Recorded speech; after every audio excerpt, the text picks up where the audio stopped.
भी series present. अगर आप भी चाहते हैं हमारा ऑडियो वीडियो सबसे पहले आप तक पहुंचे, तो हमारे चैनल को सब्सक्राइब करें और बेल आइकन दबाना ना भूलें। Presented by TS Music.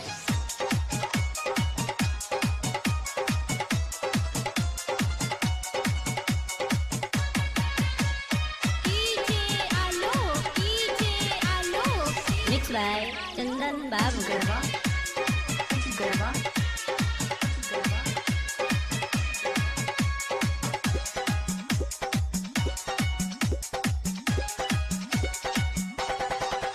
तोहार चढ़ल जवानी तू करा दनवानी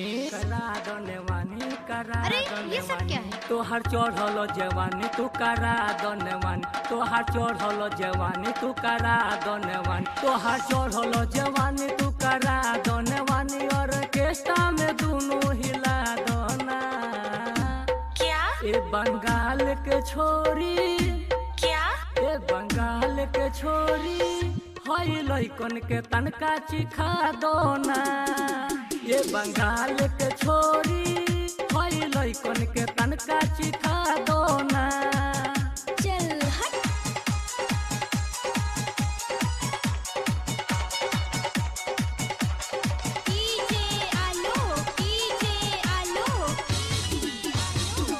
गरबा गरबा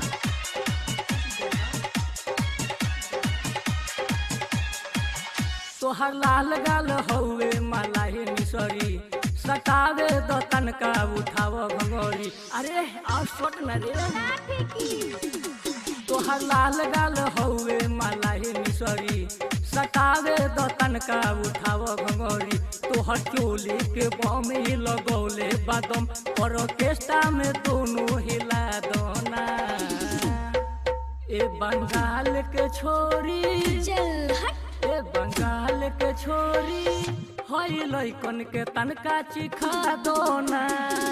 ए बंगाल के छोरी हई लइकन के तनका चिखा दोना।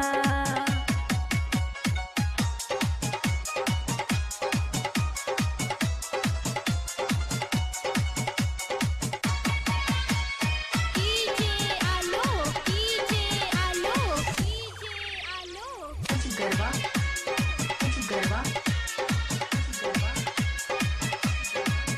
तोहर पतली कमरिया करेला पालो, खियै बुगुल गप्पा बताओ ना को काहो करे जा।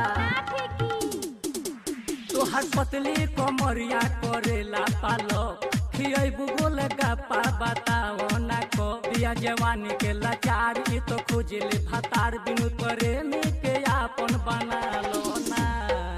ए बंगाल के छोरी, क्या ए बंगाल के छोरी हई लइकन के तनका चिखा दोना। ए बंगाल के छोरी हई लइकन के तनका चिखा दोना।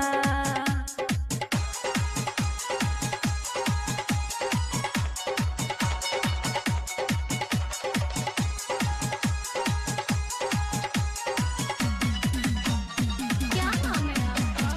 आलोक। गरबा आलोक। गरबा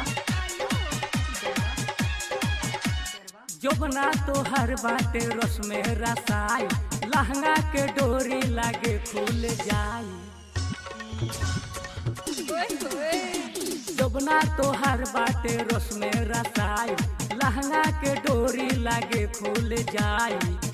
तोहार ढोरी हहिनार तू चटा दोया चार, और केस्टा में दोनों हिला दोना। ए बंगाल के छोरी, क्या ए बंगाल के छोरी हई लइकन के तनका चिखा दोना। ए बंगाल के छोरी सफराज के तनका चटा दोना। तोहार चढ़ल जवानी तू करा दनवानी, तोहार चढ़ल जवानी तू करा दनवानी, तोहार चढ़ल जवानी तू करा दनवानी, और केस्टा में दोनों हिला दोना। क्या ए बंगाल के छोरी, क्या ए बंगाल के छोरी हई लइकन के तनका चिखा दो ना। ये बंगाल के छोरी हई लइकन के तनका चिखा दो ना।